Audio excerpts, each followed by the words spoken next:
Friends வாங்க இன்றைக்கி சூப்பரான சொதி குழம்பு எப்படி வைக்கலான்னு பார்க்கலாம். திருநெல்வேலி ஸ்பெஷல்னே சொல்லலாம். இதை மறுவீட்டு குழம்புனே சொல்லுவாங்க.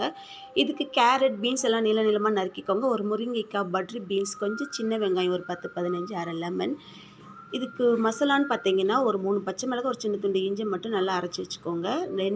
ஒரு தேங்காவை அரைச்சி 2 பாலாக எடுத்து வச்சுருக்கேன். மொதல் பால், 2வது பால்னு. சிறுபருப்பு 100 கிராம் வேக வச்சு தனியாக எடுத்து வச்சுக்கோங்க. இதுதான் நம்மளுக்கு சொதி குழம்புக்கு தேவையான பொருள் பார்த்துக்கோங்க. இப்போ குக்கரில் நம்ம காய்கறியெல்லாம் சேர்த்துக்கலாம்.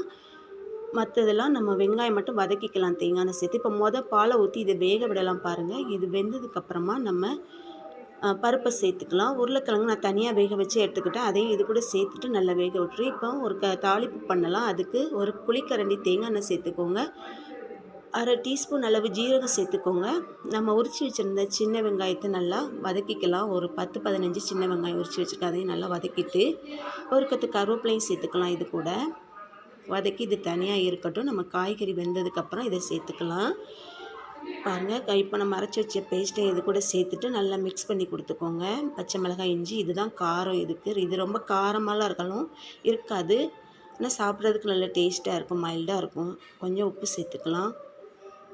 இது இப்போ மூடி வச்சிடலாம். ஒரு 5 நிமிஷம் நல்லா காய் வேகட்டும். மூடி போட்டு மூடிடலாம்.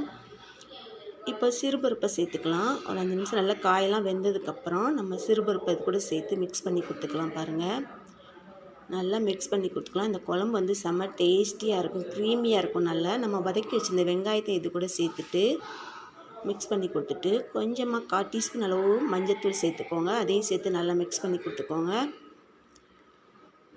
பாருங்கள், பார்க்குறதுக்கு எவ்வளோ அழகாக இருக்குது. இதுக்கு தொட்டுக்கிட காரமாக இஞ்சி பச்சடி வச்சிங்கன்னா செம்ம டேஸ்டியாக இருக்கும். இப்போ முதல் பாலை ஊற்றிடலாம்.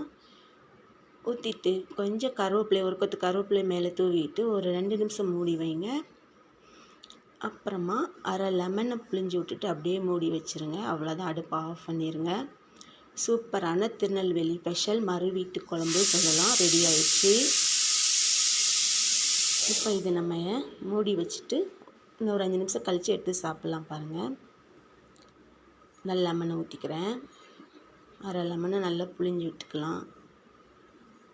ஒரு மூடி வச்சுருங்க. மூடி போட்டு அடுப்பு ஆஃப் பண்ணிவிட்டு லெமனை ஊற்றிட்டு மூடி வச்சுருங்க. அந்த சூட்லேயே சரியாயிடும்.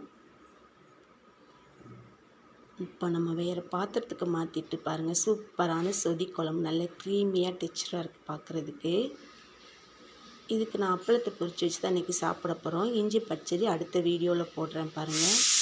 செம்ம டேஸ்டியான திருநெல்வேலி ஸ்பெஷல் மறுவீட்டு குழம்பு, சொதி குழம்பு. இந்த வீடியோ உங்களுக்கு பிடிச்சிருந்தால் லைக் பண்ணுங்கள், ஷேர் பண்ணுங்கள், சப்ஸ்கிரைப் பண்ணுங்கள். Okay, by.